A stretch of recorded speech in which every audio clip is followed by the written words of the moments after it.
Good evening. How are you? Thomas Jefferson tells me the temperature is 84 degrees, which isn't bad, except the humidity is 72. The wind is 1 mile an hour. If I couldn't feel it normally, I doubt that I could tell you if it was 1 mile if I had it.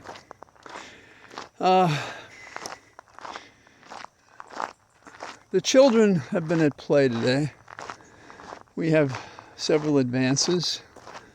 We have illumination from the misconduct of the Trump regime. And so let's talk a little bit about it. You would think with all the talk about FBI, we'd be wary about what we should do about the FBI. And apparently there's a big kerfuffle on the Hill today because they want to move the FBI from the old dirty building it's in, which is serviceable, at a time when they're reducing people there, and certainly the IQ level of the leadership. And they want to move it to the Ronald Reagan building. Shouldn't we want to wait and see if we don't get rid of the FBI and start over with a different organization? Because, first of all, that's a marvelous building, and I don't think it should be stained by the misconduct of the FBI, which from time to time has been heralded, and rightly so, but also other times been, well, craven, to have violated individual rights and liberties. And right now, that's what they're doing. They're doing exactly that. You gotta wonder what people think when they speed up as they approach you. I could see that car coming. And I do bring out the worst in some people. But this guy, whoever he was, is a neighbor of some sort. Okay, so Trump's brown shirts want a new building, but others are objecting. Now, some of their objections are not highfalutin, if you will. They wanted to be in their own district. You know, they wanted to be in Maryland or Virginia or someplace. It's astonishing how the requirements for these assignments are not more objectively respectable. So, for example, how many desks do we need? If we're going to move people out of D.C., do we really need a whole new building? I mean, the Reagan building is a huge building. Are they talking about the International building? And we're going to build something else in Maryland or Virginia. Why? Especially when they're at the beck and call, and properly so, of Trump. Or is the measure not what I've just said, but the measure is, there'll be more jobs if, because people will get hired from Maryland or Virginia or wherever we put this thing. But if it's in D.C., the same people could be there. There we have it. Let's move on to the Supreme Court. Remember, the Supreme Court couldn't figure a way around the 14th Amendment that basically said if you're born or naturalized, you're a citizen, welcome to America, 4th of July, George M. Cohen, at your door, welcoming here. But it turns out there's a judge in Concord, New Hampshire. I don't know if you've ever been there. Gorgeous place, lots of mementos of the founding of the nation. And a judge there, LaPlante, he's looked at the case and he has approved a class action nationwide to secure citizens their citizenship, whether they're born or naturalized. And what is his reasoning? He said that what the Supreme Court and others are saying, if we don't do something, it's irreparable harm to deny a person their citizenship. He's writing a decision, and as I speak to you, it's supposed to be sometime this evening. I think I could imagine it, but I'm looking forward to the skill, which I expect, that this is written. And it's an up yours, Supreme Court.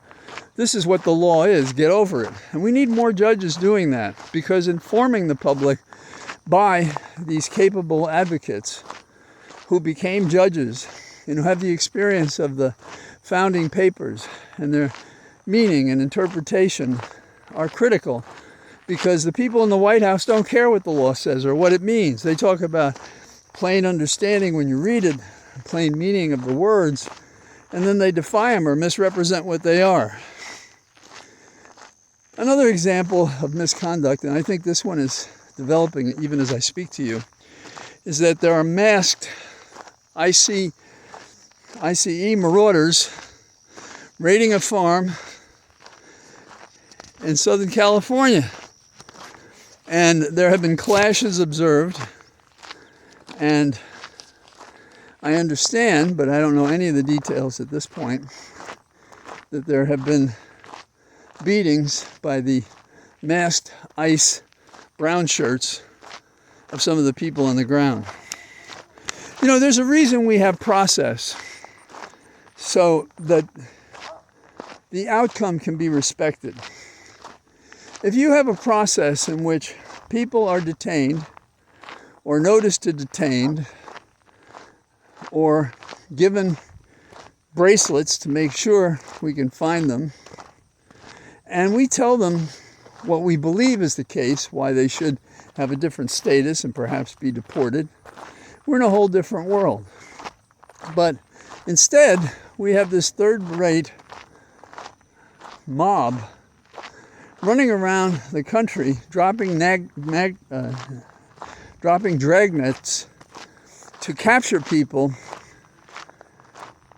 and to ignore any procedure and just kick them out of the country. What are you going to do? What are you going to do? And this fits another thing. There's the websites at Harvard. All of a sudden, the websites at Harvard for LGBTQ and women have vanished. They've been taken down. See, these things, they just happen. Nobody knows about them. Nobody's responsible. Tell me this doesn't feel like we have been treading water, and now they're putting their hands on our heads and they're pushing us under because we don't kick them in the ass and fight back.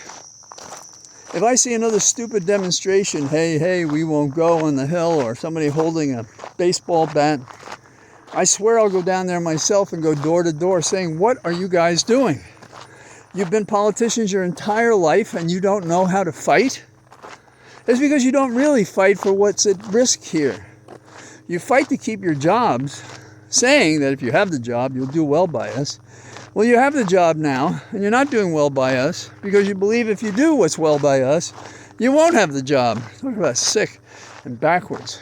So, if you go through the categories of people, and I thought this as I drove past a guy out in the heat, a Latino working, and we waved at each other, and I almost got out to tell him what I thought about the anxiety he must have in America that requires him to work in the hot sun, which he seemed to be doing just fine, and it allows him to feed his family, perhaps to educate his kids, to get medicine. He probably has papers. He probably can vote. But here's the real kicker. He may be a citizen. I didn't mention that first. Why? Because we're being brainwashed to believe that the people who are being picked up are all illegal. For all I know, he's been here for 3 generations. You know, that's what's wrong. Now, this is what's going to happen. All those people say, well, I'm not Latino. No, but then we'll move on to another group. It'll be blacks, perhaps. Then it'll be gays. We try to get groups, keep isolating people. Then it will be women, more generally, although we'd probably find a way to break up the category. Maybe non-Christians. After all, when I was a kid, Jack Kennedy, they didn't want him as president. He was Irish Catholic. He would defer to the Pope. And finally, it'll be whites, but not all. Not all whites. You'll have to be part of the shock troops that Trump gathers around him for his criminal takeover of America, for his final traitorous act, for his final plan. And we knit. Or maybe like Nero, we play an instrument. A fiddle, that would be appropriate. Now you may remember at the beginning of this thing, there was a student at Columbia, Shalil, and he was imprisoned basically for more than 100 days because he spoke on behalf of those he considered to be the victims of Israel. He didn't throw any bombs. He didn't do anything. I always say that the trick when considering whether something's free speech or not is the speech plus. That plus is critical. If there isn't any plus, a bomb rolling down a street or one of those things, then I think you have a stronger First Amendment argument. But if on top of it he was here legally and they just canceled it, then I think he's right to sue for $20 million, and I hope he gets every penny, and I hope a jury would give him 30 or 40 million. I hope he has enough money to set up a place to teach people how to get along and what justice means and what process means. And here's another one. While we're watching the Nazification of America, DOJ has issued subpoenas for doctors who provide trans care to minors. See? Those doctors, good chance they're white. You see, we're just going to keep cutting into people, making people afraid, coercing them, until finally they're as much slaves as anybody on any plantation that ever exists, whatever you called it, in any country in the world, where the state drives the community where the state wants it to go. And that's what's happening. Now, Beauvais' confirmation is also going on. He wants to be on the bench. Everybody believes, I believe, it's because he was a henchman for Trump, and the payoff is he gets a federal judgeship. Except for the fact that emails, text, messages, phone information has been distributed today. And you can look at the Washington Post or the Times and other sources if you want to read them yourself. And they all show that maybe Beauvais wasn't completely candid with the Judiciary Committee. And does it matter what the truth is, or is it only a numbers game? You've seen it already, say like Hawley on the big bad bill. Oh, I don't know about this bill. I don't know about this bill. Everybody's got hope. Oh my God, we're not going to win the vote. We're not going to win the vote. And then he votes for the bill. What was going on? Theater. To show that he was persuaded, when from the beginning he was part of the coercion team, to coerce anyone who disagreed with the big bad bill. That's what's going on there. And these are the tactics that we have to deal with. Now, and the final mention that comes into my head is how the DOJ